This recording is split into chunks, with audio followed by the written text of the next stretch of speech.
دوستو، بزرگوں اور بھائیوں،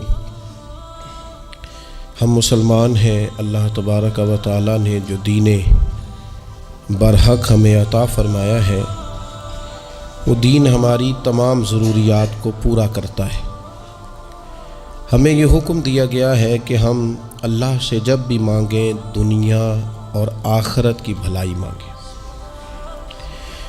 ہمارے ہاں چونکہ ایک بڑا طبقہ ایسا ہوتا ہے الا ماشاء اللہ جس کو دنیاوی ضروریات پوری طرح گھیر لیتی ہیں اور دنیا داری کے مسائل ذہن پر دل پر پوری طرح حاوی ہو جاتے ہیں۔ ہر وقت تصور یہی رہتا ہے کہ کسی طریقے سے میری دنیا داری مضبوط ہو جائے، میری دنیا داری مکمل ہو جائے، میرے روزمرہ کے کام پختہ ہو جائیں۔ اس کا لازمی نتیجہ یہ نکلتا ہے کہ انسان دینی کاموں کو بھی معاذ اللہ دنیا کے لیے کرنا شروع کر دیتا ہے۔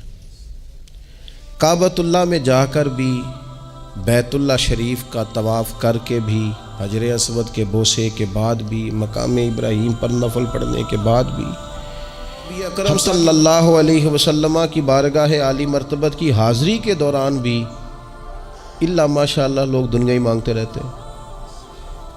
میرا فلانا کام ہو جائے، میرے بچوں کے معاملات سنور جائیں، فلاں کا مستقبل بہتر ہو جائے۔ دنیا کی خیر اللہ سے مانگنا برا نہیں، لیکن صرف دنیا ہی مانگنا اور اپنی آخرت کو فراموش کر دینا۔ اللہ فرماتے ہیں وَالْآخِرَةُ خَيْرٌ وَأَبْقَىٰ، آخرت تمہارے لیے بہتر بھی ہے اور ہمیشہ باقی رہنے والی بھی ہے۔ قرآن مجید نے سورہ بقرہ کے اندر قریش مکہ کی اس عادت کا ذکر کیا ہے۔ فرمایا جب وہ حج کرتے تو ان کا طریقہ یہ تھا کہ وَمِنَ النَّاسِ مَن يَقُولُ رَبَّنَا آتِنَا فِي الدُّنْيَا، ان میں سے کچھ لوگ یہ کہا کرتے تھے کہ یا اللہ ہمیں دنیا عطا کر دے، ہمیں دنیا دے دے۔ رب فرماتا ہے وَمَا لَهُ فِي الْآخِرَةِ مِنْ خَلَاقٍ، ان لوگوں کا آخرت میں کوئی حصہ نہیں۔ مانگی بھی ہے تو صرف دنیا، حج کر کے بھی دنیا، اللہ کے گھر جا کے بھی دنیا، شیخ کا بیعت ہو کے بھی دنیا، دینی محفل سے مراد بھی یہ، دینی اجتماعات کر کے بھی، دینی مدارس قائم کر کے بھی، خانقاہ کا مسجد کا ماحول بنا کے بھی، اس سے بھی مطالبہ فقط دنیا کا۔ ان کفار کی اس عادت کو ذکر کر کے ہمیں سمجھایا گیا کہ جو فقط دنیا مانگتا ہے اس کا آخرت میں کوئی حصہ، اور فرمایا کچھ لوگ ایسے ہیں وَمِنْهُمْ مَنْ يَقُولُ رَبَّنَا آتِنَا فِي الدُّنْيَا حَسَنَةً، اچھا انہوں نے دنیا بھی مانگی تو صرف دنیا مانگی، حسنہ نہیں مانگی۔ اور یہاں فرمایا کچھ لوگ ایسے ہیں جو رب سے کہتے ہیں یا اللہ ہمیں دنیا میں بھی بھلائی عطا فرما، دنیا بھی دے تو حسنہ دینا، وہ دنیا دینا جو ہمارے دین کو تقویت دے، وہ دنیا دینا جو ہمارے اعمال حسنہ کو مضبوط کرے، دینی معاملات کو تقویت دے، دنیا بھی وہی عطا فرما۔ اور ساتھ کہتے ہیں وَفِي الْآخِرَةِ حَسَنَةً، یا اللہ ہمیں آخرت میں بھی بھلائی ہی عطا فرما، وَقِنَا عَذَابَ النَّارِ، اور ہمیں دوزخ کے عذاب سے بچا، اولئک لہم نصیب مما کسبوا، فرمایا ایسوں کو ان کی کمائی ہی ملے گی، جو انہوں نے کیا ہے وہ خوش نصیبی انہیں ضرور میسر آئے گی، چونکہ دنیا بھی مانگ رہے ہیں، آخرت بھی مانگ رہے ہیں۔ ہمیشہ کوئی بھی کام کریں کسی قسم کا بھی، اس میں یہ دیکھیں کہ کیا اس میں میرے لیے کوئی ذخیرہ آخرت بنے گا، کیا یہ کام میری قبر میں، حشر میں، قیامت میں میرے لیے کوئی فائدہ مند ہوگا۔ میں بڑے درد سے عرض کرتا ہوں بعض لوگ دینی کام کرتے ہیں اور ان سے جب سوالات کیے جاتے ہیں تو وہ بعض اوقات تکلیف دہ معاملہ ہو جاتا ہے کہ اس دینی کام کے پیچھے بھی وہ والا خلوص نہیں جو ایک مسلمان کا رب رسول کے ساتھ ہونا چاہیے، اس دینی کام کے پیچھے بھی کچھ دنیاوی مقاصد موجود ہیں۔ تو اگر بڑی پگڑی اور بڑے جبے کے پیچھے بھی ایک دنیا دار چھپا ہوا ہو، لوگوں کو تو دھوکہ دیا جا سکتا ہے، رب رسول کو تو نہیں نہ دیا جا سکتا۔ وہاں تو دلوں کا خلوص ہی پہنچتا ہے، وہاں تو نیتوں کا حسن ہی پہنچتا ہے۔ تو اللہ تبارک و تعالیٰ سے جب بھی سوال کیا جائے دنیا اور آخرت کی بہتری کا سوال کیا جائے۔ ایک لفظ ہے حدیث پاک میں جس کو عافیت کہتے ہیں۔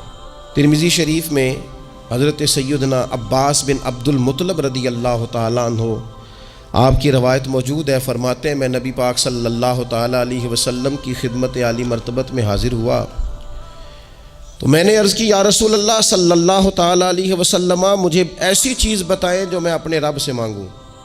چیز مانگنی ہوتی ہے نا، بعض اوقات موقع ملتا ہے تو کئی دفعہ انسان امتحان میں آ جاتا ہے کہ اب مجھے موقع مل گیا ہے، مجھے کہا گیا کچھ مانگ لو تو بھلا میں کیا مانگوں۔ حضرت عباس بن عبد المطلب رضی اللہ تعالیٰ عنہ نبی پاک علیہ السلام کے پیارے چچا جان ہیں، عرض گزار ہیں یا رسول اللہ صلی اللہ علیہ وسلم مجھے بتائیے میں اپنے رب سے مانگوں تو کیا مانگوں؟ تو حضور نے فرمایا رب سے عافیت مانگو۔ کہتے میں کچھ دن رکا، کچھ دنوں کے بعد پھر حاضر بارگاہ ہوا اور عرض کی یا رسول اللہ علیہ وسلم مجھے بتائیے میں اپنے مالک سے مانگوں تو کیا مانگوں؟ تو حضور نے پھر فرمایا اللہ سے مانگنا تو عافیت مانگنا۔ بزرگ فرماتے ہیں یہ عافیت کیا ہے؟ عافیت یہ ہے کہ یا اللہ ظاہری پریشانیاں، باطنی پریشانیاں، اے اللہ ظاہر کے میل کچیل بھی دور ہو جائیں، باطن کے بھی دور ہو جائیں، اے اللہ ہر معاملے میں، ہر آزمائش میں، ہر دکھ میں ہمیں تیری پناہ نصیب ہو جائے، یہ عافیت ہے۔ اور صوفیہ کرام فرماتے ہیں عافیت سے بڑی نعمت کوئی نہیں اگر کسی کو میسر آئے تو، عافیت سے بڑا حسن کوئی نہیں اگر کسی شخص کو یہ نصیب ہو جائے۔ اور ایک اللہ والے نے تو ایک اور بڑا خوبصورت ترجمہ یہاں کیا ہے، وہ کہتے ہیں عافیت کا مطلب ہے دل کا قرار، عافیت کا مطلب ہے باطن کا سکون، عافیت کا مطلب ہے انسان کے مزاج کا حوصلہ، ٹھنڈک، بردباری۔ اس بندے کو عافیت نصیب ہو جاتی ہے گویا اللہ اسے سکون کی دولت عطا فرما دیتا ہے، تھوڑے پیسوں میں بھی سکون، بغیر شہرت کے بھی سکون، کوئی بات مان لے تب بھی سکون، کوئی دھتکار دے پھر بھی سکون، لوگوں کی گڈ بک میں ہو پھر بھی سکون، اور اگر لوگ سارے مخالفت میں آ جائیں تو چونکہ اللہ نے عافیت دی ہے پھر بھی سکون۔ اللہ تعالیٰ نے ان لوگوں کو قرار کی دولت، اللہ سے عافیت مانگی جائے، اس میں دنیا کی بھی بھلائی شامل ہے، آخرت کی بھی بھلائی شامل۔ نبی اکرم صلی اللہ تعالیٰ علیہ وسلم توجہ دلاتے کہ اللہ سے تم عافیت مانگو، ہمارا نہ جی، کیونکہ سب سے بڑا مسئلہ روحانی تربیت کا ہے۔ ہمارے ہاں باتیں ڈھیر سارے لوگوں کو آتی ہیں اور بہت زیادہ آتی ہیں، منصوبہ بندی کرنا، پلاننگ کرنا، اپنے معاملات کو خود سے کیسے لے کے چلنا ہے، کیسے ٹھیک کرنا ہے، اپنے حق میں دنیا کو کس طرح قائل کرنا ہے، یہ ڈھیر سارے لوگوں کو آتا ہے، اور اپنے حق میں دلائل کس طرح قائم کرنے ہیں، اس میں بہت سارے لوگ خود کفیل ہوتے ہیں، انہیں کسی سے مشاورت کی بھی ضرورت نہیں ہوتی۔ لیکن اللہ کی بارگاہ سے اپنا رشتہ کیسے جوڑنا ہے، مالک سے کرم کا سوالی کس طرح کر کے ہونا ہے، اللہ سے عافیت کا سوال کیسے کرنا ہے، یہ چونکہ روحانی تربیت میں ہمارا مزاج نہیں ہوتا لہذا ہم اس طرف جاتے نہیں، ہم وہ اپنی مرضی کی چیزیں، یعنی وظیفہ پوچھ کے گئے ایک صاحب، کچھ عرصے کے بعد آئے ہیں تو آ کے کہتے ہیں مولانا صاحب، پیر صاحب یا قاری صاحب یا فلاں صاحب، کسی سے بھی پوچھ کے گئے کس چیز کو نیک آدمی جانا، پھر لوٹ کر آ کے کہتے ہیں کہ آپ نے وظیفہ بتایا تھا پر کام کوئی نہیں ہوا۔ تو میں تو صاف کہتا ہوں کہ بھئی وظیفہ آپ کو بتایا تھا کہ اللہ کی رحمت متوجہ ہوگی، خدا کی رحمت کو آواز دینے کے لیے وظیفہ دیا تھا، کوئی بھی وظیفہ رب کو مجبور تو نہیں نہ کر سکتا معاذ۔ اور وظائف کس لیے پڑھے جاتے ہیں کہ جلدی سے معاملات ٹھیک ہو جائیں، میرے حق میں چیزیں بہتر ہو جائیں، تو اللہ کی رضا کے لیے پڑھے جاتے ہیں۔ تو وظائف کو، عبادات کو، نوافل کو، تلاوت کو، درود پاک کو تو رضا الہی کا ذریعہ بنانا چاہیے، لیکن ہم چونکہ ایک پورا الجھاؤ رکھتے ہیں اپنی دنیا داری کے معاملات سیدھے کرنے، ایک پورا خیر رکھتے ہیں، وہ لوگ ملتے رہتے ہیں مختلف بزرگوں کی نسبت کے تعلق سے، تو بعض جگہوں پہ بعض لوگ بڑے تیز ہوتے ہیں، یعنی ان سے آپ کی ملاقات ہوتی ہے تو بندے کو محسوس ہوتا ہے کہ یار اسے تو پہلے ہی ساری باتوں کا پتہ ہے، اور کئی دفعہ ان سے ملنے کے بعد احساس ہوتا ہے کہ یار اس سے تو تھوڑا سیکھ ہی لیتے تو بہتر تھا، یہ تو بات بڑی آگے نکل گئی، سارا پتہ ہوتا ہے، باشعور ہوتے ہیں، لیکن ڈر آتا ہے اللہ سے۔ اتنا باشعور آدمی، سمجھدار، پنچایت، پریا، لوگ، دین، دنیا سارا پتہ ہے، نماز کا ٹائم آ گیا تو وہ چھپتا پھرتا ہے، اس کی طبیعت پر بوجھ بن رہا ہے معاذ اللہ اللہ کے حضور حاضر ہونا، اسے خیر کا کام کرنا پڑ رہا ہے تو وہ ادھر ادھر نکلتا جا رہا ہے۔ تو سوال یہ ہے کہ پھر یہ شعور کا کیا مطلب رکھا ہوا ہے ہم نے؟ پھر اللہ سے دعا کرنے کی ضرورت نہیں۔ وہ حضرت عارف رومی رحمۃ اللہ تعالیٰ علیہ فرمایا کرتے تھے بعض لوگوں کو رب سارا کچھ دیتا ہے، سجدے کی توفیق نہیں دیتا۔ اس کا مطلب یہ ہے کہ وہ کہتا ہے یہ سارا کچھ لے اور نکل جا، میرے گھر نہ آنا، رکھ سارا کچھ پاس۔ رب سے عافیت مانگی جائے، اس سے اس کا فضل مانگا جائے، اس سے اس کا کرم مانگا جائے۔ اللہ کے پیارے رسول صلی اللہ تعالیٰ علیہ وآلہ وسلم اس عافیت مانگنے پر زور دیتے، توجہ دیتے۔ میں آپ کو صحیح بتاتا ہوں، رب نے اگر کسی بندے کو عافیت میں رکھا ہو نا تو حالات کیسے بھی برے چل رہے ہوں اس کا بگاڑ کچھ نہیں سکتے۔ اور اللہ تعالیٰ معاف کرے 100 دفعہ خاکم بدہن، اگر کسی وقت اس کے کرم کی نگاہ پھر جائے تو پھر سارے اسباب سمیت بھی انسان اپنے پیروں پہ کھڑا نہیں رہ سکتا۔ اس سے جب تک طلب کرم نہیں ہوتا، طلب عافیت نہیں ہوتی، اس کی بارگاہ سے جب تک بندہ مومن پورا رجوع نہیں کرتا، یہ عافیت اتنی اعلیٰ چیز ہے کہ نبی پاک علیہ السلام نے فرمایا اذان اور اقامت کے درمیان جو وقت ہوتا ہے اس میں دعائیں رد نہیں ہوتی۔ دعا مانگا کرو گے تمہاری اللہ اپنے فضل سے۔ عرض کی یا رسول اللہ کیا مانگے؟ تو فرمایا عافیت مانگو رب سے۔ حضرت انس بن مالک حدیث کے راوی ہیں رضی اللہ تعالیٰ عنہ، یہاں بھی فرمایا یہ عین قبولیت کا ٹائم ہے، اب اللہ سے عافیت مانگ لو، اس کی پناہ۔ ہم دعاؤں میں بھی محدود ہو جاتے ہیں۔ رب دا طالب کوئی نہ ملیا، جو ملیا طالب زردہ ہو۔ دعاؤں میں بھی حد بندی۔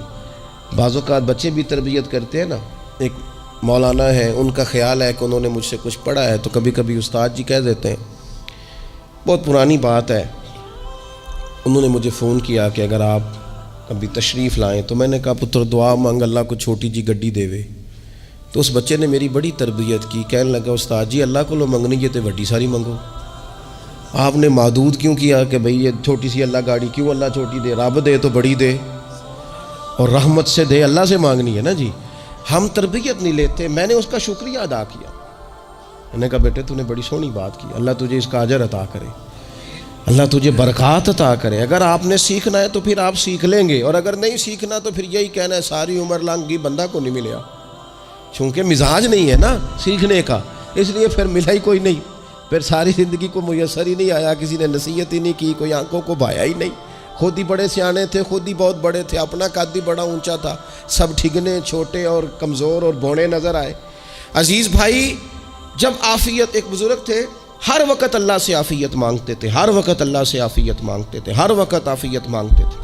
لوگوں نے پوچھا، لوگ ان کو صالح جانتے تھے، نیک سمجھتے تھے کہ حضور آپ اور کوئی دعا مانگتے نہیں، عافیت ہی مانگتے ہیں۔ فرمانے لگے میں مانگا کرتا تھا شروع میں، بعد میں خیال آیا اور بھی دعائیں مانگا کرتا تھا، یہ احساس بعد میں نصیب ہوا۔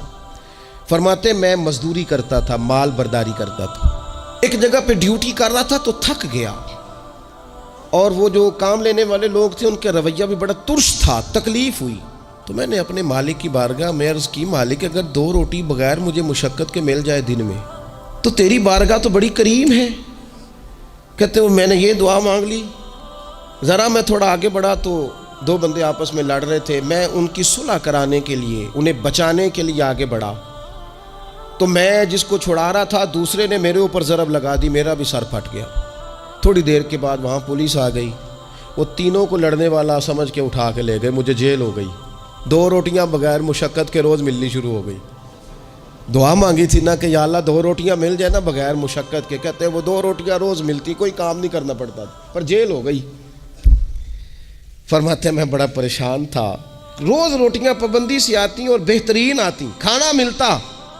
پھر کچھ عرصے کے بعد میں نے سوچا کہ یار یہ دعا تو قبول ہو گئی نا تیری، اب تو اگر اس پر کوئی الگ بات کرے گا، کہتے پھر خود ہی میرے دل میں اللہ نے بات ڈالی، اور میں نے عرض کی مالک 2 روٹیاں نہیں، مجھے تو عافیت چاہیے، مجھے تو عافیت دے، میرے اوپر تو کرم فرما، تو نظر رحمت کر، جے ایک قطرہ بخشے مینوں،